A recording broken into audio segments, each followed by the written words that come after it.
നമുക്ക് അലീനയുടെയും മനുഷ്യങ്ങളുടെയും നല്ലൊരു കഥ കേട്ടാലോ? വീഡിയോ ഇഷ്ടപ്പെടുവാണെങ്കിൽ ഒന്ന് ഹൈപ്പ് ചെയ്യാൻ മറക്കരുതേ.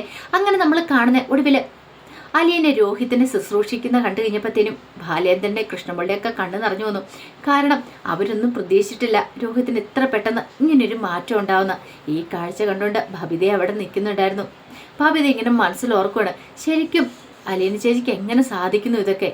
ഒരു കാരണവശാലും താനൊക്കെ ആണെങ്കിൽ ഇങ്ങനെ ചെയ്യില്ല. തന്നെ അത്രയേറെ ദ്രോഹിച്ചവരെ സ്നേഹിക്കാണ്ട് സാധിക്കില്ല. പക്ഷെ ഇവിടെ കണ്ടില്ലേ, രോഹിത്താടാണ് ഏറ്റവും കൂടുതൽ അലീന ചേച്ചി ഉപദ്രവിച്ച്. എന്നിട്ട് പോലും ആ സമയം കൃഷ്ണമോള് ബാലേന്ദ്രനോട് പറഞ്ഞു, നോക്കച്ച രോഹിത്താടിന് എത്ര അനുസരണയോട് കൂടിയിട്ടാ ഇരിക്കുന്നതെന്നുള്ള കാര്യം. എന്തെങ്കിലും ഒരു ദേഷ്യമൊക്കെ കാണിക്കുന്നുണ്ടോ? അലീന ചേച്ചി അത്രമാത്രം മാറ്റിയെടുത്തോണ്ട് രോഹിത്തേടനെ. അല്ലായിരുന്നെങ്കിലോ ഇങ്ങനൊന്നും സംഭവിക്കില്ലായിരുന്നു. നേരത്തെ അലീന ചേച്ചിയെ ഓരോരോ കാര്യങ്ങളൊക്കെ പറഞ്ഞ് ചീത്ത പറഞ്ഞ് ഓടിച്ചു വിടുന്ന രോഹിത്തേടനാന്ന് പറഞ്ഞു. ഇതെല്ലാം കേട്ട് ഞാൻ ബാലേന്ദ്രൻ്റെ മനസ്സിലായി, അല്ലെങ്കിലും അത് ബാലേന്ദ്രനെ അറിയാവുന്ന കാര്യമുള്ളൂ. അങ്ങനെ അലീന രോഹിത്തിൻ്റെ കാര്യങ്ങളൊക്കെ നോക്കിയിട്ട് പുറത്തേക്ക് ഇറങ്ങുന്ന സമയത്ത് ബാലേന്ദ്രനും കൃഷ്ണമോളും ഒക്കെ നിൽക്കുന്ന കണ്ടേ. അപ്പോഴേക്കും അലീന ചോദിച്ചു, എന്താച്ചാ എന്ത് പറ്റിയെന്നൊക്കെ ചോദിച്ചു. ഒന്നുമില്ല മോളേന്ന് പറഞ്ഞു. അതെ, ഞാൻ കുറച്ച് തിരക്കില്ല, എനിക്ക് കുറച്ച് പണിയും കൂടെ ഉണ്ട് അടുക്കളയിൽ, അങ്ങോട്ട് ചെല്ലട്ടെ എന്ന് പറഞ്ഞുകൊണ്ട് അലീന പെട്ടെന്ന് തന്നെ അടുക്കളയിലേക്ക് അങ്ങോട്ട് പോവാണ്. ആ സമയത്ത് രോഹിത്തിൻ്റെ അടുത്തേക്ക് വന്നിട്ട് ബാലേന്ദ്രൻ ചോദിച്ചു, ഇപ്പം എങ്ങനെയുണ്ട് രോഹി? ഇതിനൊക്കെ കുറവുണ്ടോ എന്നൊക്കെ ചോദിച്ചു കഴിഞ്ഞപ്പോൾ രോഹിത്ത് പറഞ്ഞു, കുറവുണ്ട് എന്ന് പറഞ്ഞു. മുമ്പത്തെ അത്ര ദേഷ്യമൊന്നും ബാലേന്ദ്രനോട് കാണിക്കുന്നുണ്ടായിരുന്നില്ല. ചോദിക്കുന്നതിന് മറുപടി പറയുന്നുണ്ട്. ജയിലിൽ നിന്ന് വന്നതിന് ശേഷം രോഹിത്ത് ഇങ്ങനെയൊന്നും ആയിരുന്നില്ല. എന്ത് ചോദിച്ചാലും കട്ട കലിപ്പായിരുന്നു. ദേഷ്യം മാത്രമേ ഉണ്ടായിരുന്നുള്ളൂ. പക്ഷെ അതിന് കുറച്ച് മാറ്റമൊക്കെ വന്നിട്ടുണ്ടെന്നുള്ള കാര്യം മനസ്സിലായി.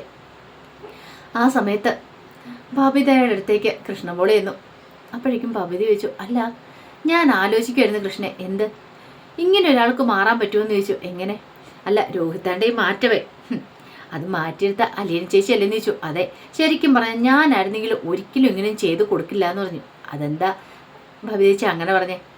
അല്ല എന്നെ ദ്രോഹിക്കുന്ന ആളെ ഒരു കാരണവശാലും ഞാൻ സഹായിക്കില്ല എന്ന് പറഞ്ഞു. ഇപ്പം തന്നെ കണ്ടില്ലേ ഇങ്ങനെ എങ്ങനെ മാറാൻ സാധിക്കുന്ന ഒരാൾക്ക്? ഇങ്ങനെയൊക്കെ സഹിക്കാനും ക്ഷമിക്കാനും പറ്റുമോ? എന്നെക്കൊണ്ട് സാധിക്കില്ല എന്ന് പറഞ്ഞു. അത് കേട്ടപ്പോൾ കൃഷ്ണമോള് പറഞ്ഞു, അതെ അലീന ചേച്ചി നമ്മളാരും അല്ല, നമുക്ക് സഹിക്കാനും ക്ഷമിക്കാനും പറ്റില്ല. പക്ഷേ അലീന ചേച്ചിക്ക് അത് പറ്റും.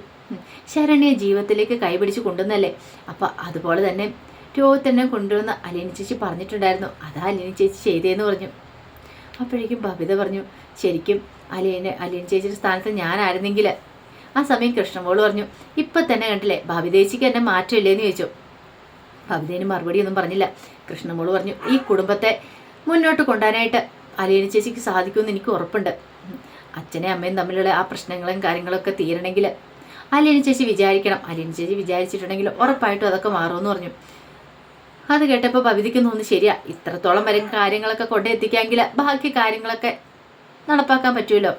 പിന്നീട് കൃഷ്ണമോള അടുക്കളയിലേക്ക് ചെല്ലുമ്പം അലീന തിരക്കിട്ട ജോലിയിലായിരുന്നു. അലീന അടുത്തേക്ക് ഓടിച്ചിട്ട് അലീനയെ കെട്ടിപ്പിടിച്ചൊരു ഉമ്മ കൊടുക്കണം. അപ്പോഴേക്കും അലീന ചോദിച്ചു, എന്താ മോളെന്ന് ചോദിച്ചു. അലീനയ്ക്ക് സന്തോഷമുള്ള കാര്യം തന്നെയായിരുന്നു. അതെ, അലീന ചേച്ചി എന്ത് മന്ത്രം പ്രയോഗിച്ചെന്ന് ചോദിച്ചു. എന്ത്? രോഹിത്തേട്ടനെ വശത്താക്കി എടുക്കാനായിട്ട്. അത് കേട്ടപ്പം അലീന പറഞ്ഞു, അത് പിന്നെ എന്ത് മന്ത്രം എന്ന് ചോദിച്ചിട്ടുണ്ടെങ്കിൽ അങ്ങനെ പ്രത്യേകിച്ചൊന്നും ഇല്ലാന്ന് പറഞ്ഞു. അല്ല, അലീന ചേച്ചി മെഡിസിൻ കൊടുത്തുകൊണ്ട് മാത്രമൊന്നും അല്ല രോഹിത്തേട്ടൻ്റെ അസുഖം ഇത്ര പെട്ടെന്ന് ഭേദമായത്. പിന്നെയോ എന്തോ ഒരു കാര്യമുണ്ടെന്ന് പറഞ്ഞു. അപ്പോഴേക്കും അലീന പറഞ്ഞു, അത് പിന്നെ ഞാൻ സ്നേഹത്തിൻ്റെ മന്ത്രം പ്രയോഗിച്ചെന്ന് പറഞ്ഞു. എൻ്റെ മരുന്ന് സ്നേഹമായിരുന്നു പറഞ്ഞു. അല്ല, ഇന്നലെ അമ്മാതിരി ചുമച്ചും പനിച്ചും കിടന്ന ആളായിരുന്നല്ലോ രോഹിത്തേട്ടൻ. ഒറ്റ രാത്രി കൊണ്ട് രോഹിത്തേട്ടൻ അത്ര മാറ്റങ്ങളൊക്കെ ഉണ്ടായി. അതൊക്കെ ഞങ്ങൾക്ക് വിശ്വസിക്കാൻ പറ്റുന്നില്ല എന്ന് പറഞ്ഞു.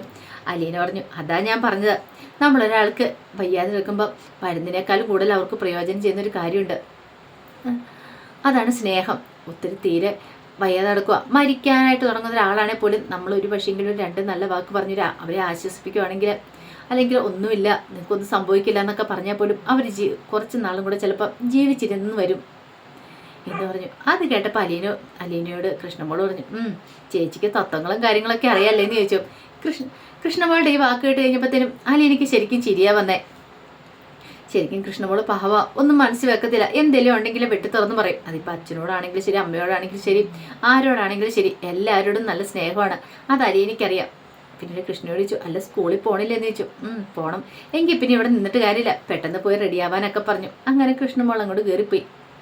കുറച്ച് കഴിഞ്ഞപ്പോൾ വൈജയുടെ ഫോണിലേക്ക് ഗംഗാധരൻ വിളിക്കുകയാണ്. ഗംഗാധരൻ വിളിച്ചിട്ട് വൈജയോട് ചോദിച്ചു, എങ്ങനെയുണ്ട് വൈജ നിനക്കിപ്പോൾ? പരമാനന്ദ സുഖമല്ലേ ഇവിടെ? ജയിലിൽ കഴിയുന്ന പോലെ ഞാനിവിടെ കഴിയണം എന്ന് പറഞ്ഞു. ജയിലിലോ? അത് നിന്റെ വീടല്ലേ, പിന്നെ നീ എങ്ങനെ അവിടെ ജയിലിൽ കിടന്നാകും? എൻ്റെ വീട്. ഇവിടെ ഇപ്പം ഒന്നുമല്ല.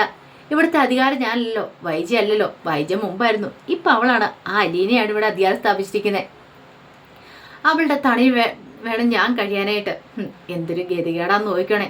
ഗംഗാധരൻ പറഞ്ഞു, നീ എന്തിനാ വൈജി അവളെ ഇങ്ങനെ കുറ്റപ്പെടുത്തുന്നേ? അതിന് മാത്രം അവൾ എന്ത് തെറ്റാ ചെയ്തതെന്ന് ചോദിച്ചു. ഒരു തെറ്റും ചെയ്തിട്ടില്ലല്ലേ? ഞാൻ പറയണില്ല, അവളുടെ ഭരണം അവിടെ നടക്കുന്നത്. അവൾ അങ്ങോട്ട് ഭരിക്കട്ടെ, ഭരിച്ചു അവസാനം ഈ കടപ്പാട്ടൊരു വീട് കുളവാക്കട്ടെ. അതിന് വേണ്ടിയിട്ടാണ് വൈജ കാത്തിരിക്കുന്നത്. അത് നടക്കും. അവളെ എൻ്റെ മക്കളെയൊക്കെ കയ്യിലെടുത്തിരിക്കുക. ഭവിതയെ, രോഹിതിനെ എല്ലാവരെയും അവളെ കയ്യിലെടുത്തെന്ന് പറഞ്ഞു. ഗംഗാധരൻ പറഞ്ഞു, കയ്യിലെടുക്കാൻ എന്താ? ഞാനൊന്നും പറയണില്ല വൈജയ്. എൻ്റെ ഗംഗേട്ട കാര്യങ്ങളൊന്നും അറിയത്തില്ലാത്തതുകൊണ്ടാ അവൾ അവരെയൊക്കെ വശീകരിച്ച് വെച്ചിരിക്കുക. വൈജയ്, നീ വെറുതെ അനാവശ്യം പറയേണ്ട കാര്യമൊന്നുമില്ല. എടി, അവൾ ആരെയും വശീകരിക്കാനൊന്നും പോകുന്നില്ല. അവൾ അവർക്കൊക്കെ സ്നേഹവും കൊടുക്കുന്നുള്ളൂ. നീ കൊടുക്കാത്ത സ്നേഹം അവരവർക്ക് കൊടുക്കുന്നു. അത്ര മാത്രം നീ വിചാരിച്ചാൽ മതി. നിന്നെ കൊണ്ട് സാധിക്കാതെ കാര്യങ്ങൾ അവളെ കൊണ്ട് സാധിക്കുന്നു. അല്ലെങ്കിൽ നിന്റെ മകൻ്റെ കാര്യം നിന്ന് എടുത്തു നോക്കിയേ. അവിടുത്തെ കാര്യങ്ങളൊക്കെ ഞാൻ അറിയുന്നുണ്ട്. നിന്റെ മകനെ ജീവിതത്തിലേക്ക് തിരികെ കൊണ്ടുവരാനായിട്ട് അവൾ എത്രമാത്രം പെടാപ്പാട് പെടുന്നുണ്ട്. എന്നിട്ടാണ്ട് നീ കുറ്റപ്പെടുത്തുന്നതെന്ന് ചോദിച്ചുകൊണ്ട് ഗംഗാധരൻ കുറേ ചീത്ത പറഞ്ഞു. അപ്പോഴേക്കും വൈജ പറഞ്ഞു, നിങ്ങളെല്ലാവരും കൂടെ കൂടിയിട്ട് എന്നെ ഇവിടെ കൊണ്ട് തള്ളിയിരിക്കുന്നത്. ഓ, നിങ്ങൾക്കൊക്കെ ഞാനൊരു ബാധ്യയാണല്ലോ. അങ്ങോട്ട് വരുമെന്നൊരു പേടി ശിവേട്ടനെ കാണുമല്ലോ. അതുകൊണ്ടായിരിക്കും ശിവേട്ടൻ എന്നെ ഇവിടെ കൊണ്ട് തള്ളിയിട്ട് പോയത്. പക്ഷേ ഈ വൈജ അധികം നാളൊന്നും ഇവിടെ നിൽക്കാൻ പോകുന്നില്ല. ഇങ്ങനെ മുന്നോട്ട് പോകണമെങ്കിൽ ഞാൻ ഒരു വാടക വീട്ടിലേക്ക് തന്നെ മാറുമെന്ന് പറഞ്ഞു. ഗംഗാധരൻ പറഞ്ഞു, പറയാനുള്ള കാര്യങ്ങളൊക്കെ പറഞ്ഞു. ഇനി നിന്റെ ഇഷ്ടം പോലെ. അവസാനം വരുമ്പം അവനോട് തന്നെ പണി കിട്ടില്ല എന്നൊക്കെ പറഞ്ഞുകൊണ്ട് കുറേ ചീത്ത പറയണം. ചീത്ത പറഞ്ഞിട്ട് കോള് കട്ട് ചെയ്തു. വൈജയ്ക്ക് സഹിക്കാൻ പറ്റുന്നതിൽ അപ്പുറമായിരുന്നു ആ കാര്യങ്ങളൊക്കെ. കാരണം എത്രയെന്ന് വെച്ചിട്ടാ അലീനയുടെ ഭരണമാ. അപ്പം താനിവിടെ ഒന്നുമല്ല എന്നൊക്കെ ഒരു ചിന്ത മനസ്സിൽ നിറയുണ്ടായിരുന്നു. അവൾ ഇവിടുന്ന് പോയാലോ ഈ കുടുംബത്തിൽ സ്വസ്ഥതയും സമാധാനം കിട്ടുകയെന്നൊക്കെയാണ് വൈജ വിചാരിക്കുന്നത്. കുറച്ചു നേരം കഴിഞ്ഞ് കഴിഞ്ഞപ്പോഴത്തേനും വൈജ അടുക്കളയിലേക്ക് വരുമ്പോൾ അലീന തിരക്കിട്ട് പണിയിലായിരുന്നു. അങ്ങനെ വൈജ ചായ വെക്കാൻ തുടങ്ങുമ്പോഴത്തേനും അലീന പറഞ്ഞു, മാഡം ഞാനിത് വെച്ച് തരാമെന്ന് പറഞ്ഞു. വെച്ച് തരാനോ? എനിക്കോ? നീ നിന്റെ ആർക്കാന്ന് വെച്ചാൽ കൊണ്ടേ കൊടുക്കടി. ഉണ്ടല്ലോ മുകളില് ബാലേന്ദ്രന്, കൊണ്ടേ കൊടുക്ക്. അയാൾക്ക് തൃപ്തി ആവട്ടെ എന്ന് പറഞ്ഞു. അപ്പോഴേക്കും അലീന പറഞ്ഞു, മാഡം എന്താ ഇങ്ങനെയൊക്കെ പറയണമെന്ന് ചോദിച്ചു. എന്താന്നോ നിനക്ക് മനസ്സിലാകുന്നില്ലല്ലേ? ആദ്യം എൻ്റെ ഭർത്താവിനെ വശത്താക്കി, പിന്നെ എൻ്റെ മോളെ, ഇപ്പം എൻ്റെ ബാക്കി 2 മക്കളെയും കൂടെ നീ വശത്താക്കി വെച്ചിരിക്കുക. അതേ കാലം നീ ഇവിടെ ഭരിക്കില്ലടി. ഈ വൈജിയാ പറയുന്നത്. നിന്നെ ഇവിടെ നിന്ന് ഞാൻ ഇറക്കി വിട്ടിട്ട് ഞാനിവിടെ ചാണകവെള്ളം തളിക്കൂടി എന്നൊക്കെ പറഞ്ഞുകൊണ്ട് വിളിച്ചിട്ട് വൈജി അങ്ങോട്ട് നടക്കണം. ചായ പോലും എടുത്തില്ല. അതെനിക്ക് ഭയങ്കര സങ്കടമായിപ്പോയി. എത്രയൊക്കെ ചെയ്ത് കൊടുത്തിട്ട് അവൾ ഇങ്ങനെയാണല്ലോ കാണുന്നത്. രോഹിത്തിൻ്റെ ജീവിതത്തിലേക്ക് കൊണ്ടുവരാനായിട്ട് എത്താൻ കിടന്ന് പെടാപ്പാട് പെട്ടായിരുന്നു. പക്ഷേ ഇവരൊരു സ്ത്രീ ആണെങ്കിലും ഒരമ്മയാണെങ്കിലും ഒരു നല്ല വാക്കുകളും തന്നോട് പറയും. അല്ല, നല്ല വാക്ക് പറഞ്ഞില്ലെങ്കിലും കുഴപ്പമില്ല, ഒന്ന് ആശ്വസിപ്പിക്കുന്നതിന് പ്രശ്നമില്ലല്ലോ.